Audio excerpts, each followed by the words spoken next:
Hello friends, welcome to Mother to Malaysia Cooking Channel. இன்னைக்கு நம்ம வந்து ஸ்பெஷல் மலேசியா ரெசிபி உங்களுக்கு பண்ண போறோம். அது என்னன்னு பாத்தீங்கன்னா சிக்கன் ரெண்டாங். ஆனா நமக்கு மலேசியால கிடைக்கிற வந்து லெமன் கிராஸ், போவா கிராஸ், அதாவது லெமன் கிராஸ்ன்றது இஞ்சி இலை, போவா கிராஸ்ன்றது மஞ்சள் இலை. இதெல்லாம் நமக்கு இங்க கிடைக்காது. நம்ம இங்க கிடைக்கிற இன்கிரிடியன்ஸ் வச்சு நம்ம பண்ண போறோம். இது வந்து இங்க வந்து ரம்பம் பட்டைன்னு சொல்றாங்க. ஆனா இது பேர் பாண்டாங்க. ஸோ இது வந்து நான் வீட்டில் வச்சிருக்கனால எனக்கு கிடைக்குது. ஆனால் இப்போ இது இல்லை, ஆன்லைனில் கூட கிடைக்குது. இது இருந்தால் கண்டிப்பாக நீங்கள் வாங்கி செய்யுங்க. சரி வாங்க இன்னைக்கு ரெண்டாங்க எப்படி செய்யலாம்னு பார்க்கலாம். இதை வந்து ஃபஸ்ட்டு அரைச்சிக்கலாம். இதில் பார்த்தீங்கன்னா கொஞ்சமாக சின்ன வெங்காயம், ஒரே ஒரு தக்காளி, ஒரு வந்து 10 கிராம் அளவுக்கு இஞ்சி, 10 கிராம் அளவுக்கு பூண்டு. இதை வந்து ஃபஸ்ட்டு நம்ம அரைச்சி எடுத்துக்கலாம். இப்போ இது கூட ஒரே ஒரு டேபிள் ஸ்பூன் மஞ்சள் பொடி பாருங்க. இப்போ இதை நம்ம நைஸாக அரைச்சி எடுத்துக்கிட்டாச்சு. இதை தனியாக எடுத்து வச்சுக்குவோம். இது வந்து 200 கிராம் மிளகா வத்தல் எடுத்திருக்கேன். இதில் பார்த்தீங்கன்னா பாதி வந்து கார வத்தல், மிச்சம் வந்து நான் காஷ்மீர் வத்தல் எடுத்திருக்கேன் கலருக்காக. இதை வந்து நான் ஒரு 1/2 hour சுடுதண்ணில் ஊற வச்சுருக்கேன். இதை இப்போ நம்ம நைஸாக அரைச்சி எடுத்துக்கலாம்.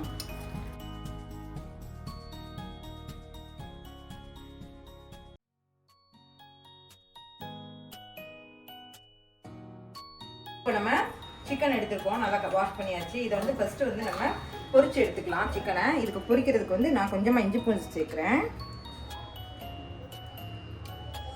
ஒரு 1/2 டேபிள் ஸ்பூன் உப்பு. இதை நல்லா பெதறி ஒரு 15 minutes ரெஸ்ட் கொடுத்துடலாம். அதுக்கப்புறம் நம்ம பொரிச்சு எடுத்துக்கலாம். இந்த ரெண்டாங்க வந்து நீங்கள் பொரிக்காமலும் செய்யலாம், ஆனால் பொரிச்சு எடுத்தால் இன்னும் டேஸ்ட் நல்லாயிருக்கும். இப்போ நம்ம ஊற வச்ச சிக்கனை பொரிச்சு எடுத்துக்கலாம். பாருங்க, இப்போ 80% குக் ஆயிடுச்சு. இதுக்கு மேலே குக் பண்ண வேண்டாம். இதை நம்ம எடுத்து வச்சிடலாம். இப்போ நம்ம எல்லா சிக்கனையும் பொரிச்சு எடுத்துக்கலாம். நம்ம சிக்கன் ஃபுல்லாக பொரிச்சு எடுத்துட்டோம். இப்போ வந்து நம்ம சம்பால் பண்ண போகிறோம். ஃபர்ஸ்ட்டு வந்து கடாயில் எண்ணெய் ஊற்றிக்கலாம். எண்ணெய் கொஞ்சம் அதிகமாகவே ஊற்றிக்கோங்க, ஏன்னா நம்ம வந்து அரைச்சி வச்சுருக்க விழுத ஃபுல்லாக எண்ணெயில் தான் வதக்க போகிறோம். ஃபர்ஸ்ட் நம்ம அரைச்ச மிளகா சாந்தை போட்டுக்கலாம். நான் வந்து 2 டேபிள் ஸ்பூன் மிளகா சாந்து போடுறேன்.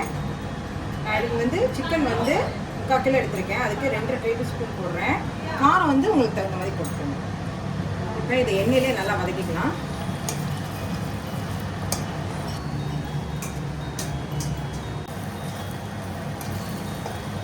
இப்போ அடுத்து வந்து நம்ம அரைச்சி வச்சிருக்க அந்த இஞ்சி பூண்டு வெங்காயம் சாந்திரத்தையே அதை சேர்த்துக்கலாம். இதையும் இந்த எண்ணெயோட நல்லா வதக்கிக்கலாம். மிளகா சாந்தும் இஞ்சி பூண்டு சாந்தும் நல்லா மிக்ஸ் ஆகணும். இப்போ இது கூட நம்ம பாண்டாங்க எடுத்துக்கலாம். இதை நல்லா இப்படி வதக்கி விட்டு போட்டிங்கன்னா ஸ்மெல் நல்லா கிடைக்கும். இதுக்கு வந்து தாளிக்கிறதுக்கு பட்டை இந்த மாதிரி எந்த ஐட்டமும் போடக்கூடாது. இப்போ இது கூட நம்ம 1/2 டம்ளர் கெட்டி தேங்காய் பால் ஊற்றிக்கலாம். நான் தேங்காய் பால் ஊற்றும் போதே வந்து அதில் ஒரு 1/2 டேபிள் ஸ்பூன் சர்க்கரை சேர்த்துக்கிட்டேன். நீங்கள் இதில் வந்து நாட்டு சர்க்கரை கூட சேர்த்துக்கலாம். இப்போ நம்ம தேவையான அளவு உப்பு சேர்த்துக்கலாம். இப்போ நம்ம எல்லாத்தையும் நல்லா வதக்கியாச்சு. இது கூட நம்ம பொரிச்சு எடுத்த சிக்கனை சேர்த்துக்கலாம். இப்போ நம்ம சிக்கனை போட்டு நல்லா வதக்கிக்கலாம். இப்போ இதை நம்ம மூடி போட்டு ஒரு 15 minutes வேக விட்டு எடுத்துக்கலாம். தண்ணியெல்லாம் வந்து சேர்க்க வேண்டாம், ஏன்னா சிக்கன்லேயே கொஞ்சம் தண்ணி விட்டுரும். சாந்தோட அது நல்லா மிக்ஸ் ஆகட்டும். இப்போ நம்ம ஒரு 1/2 மூடி தேங்காய் திருவி வச்சுருக்கோம் இந்த மாதிரி. இதை வந்து ஒரு கடாயில் போட்டு வறுத்து எடுத்துக்கலாம். நல்லா பொன்னிறமாக வர்ற வரைக்கும் வறுத்து எடுத்துக்கலாம். இதுதான் வந்து இந்த டிஷ்ஷுக்கு ரொம்ப மெயினு. இதை நீங்கள் லாஸ்ட்டாக தான் இதில் வந்து சிக்கனில் சேர்க்க போகிறீங்க.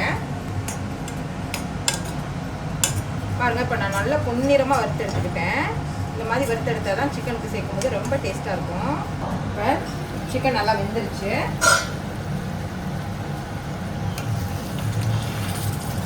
இப்போ இது கூட நம்ம ஃப்ரெஷ் க்ரீம் சேர்த்துக்கலாம். ரொம்ப சேர்க்க வேணாம், ஏன்னா நம்ம தேங்காய் பால் வேறு சேர்த்துருக்கோம் இல்லையா. ஃப்ரெஷ் க்ரீம் சேர்த்து நல்லா கிளறி விட்டுலாம். இப்போ நான் இது கூட வறுத்து வச்சுருக்க தேங்காய் பூவையும் சேர்க்க போகிறேன்.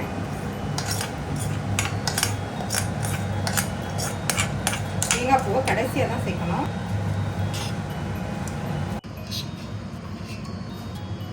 பாருங்க, நம்மளோட மலேசியா ரெசிபி சிக்கன் ரெண்டாங்க ரெடி ஆயிடுச்சு. இதை வந்து நீங்கள் நெய் சோறு பிரியாணிக்கு அந்த அளவுக்கு எடுக்காது, ஆனால் நெய் சோறுக்கு ரொம்ப டேஸ்ட்டாக இருக்கும். நானும் இன்றைக்கி நெய் சோறு தான் பண்ண போகிறேன். ஸோ இதேமாதிரி நீங்களும் வீட்டில் பண்ணி பாருங்கள். நம்ம சேனல் பிடிச்சிருந்தா லைக் பண்ணுங்கள், சப்ஸ்கிரைப் பண்ணுங்கள்.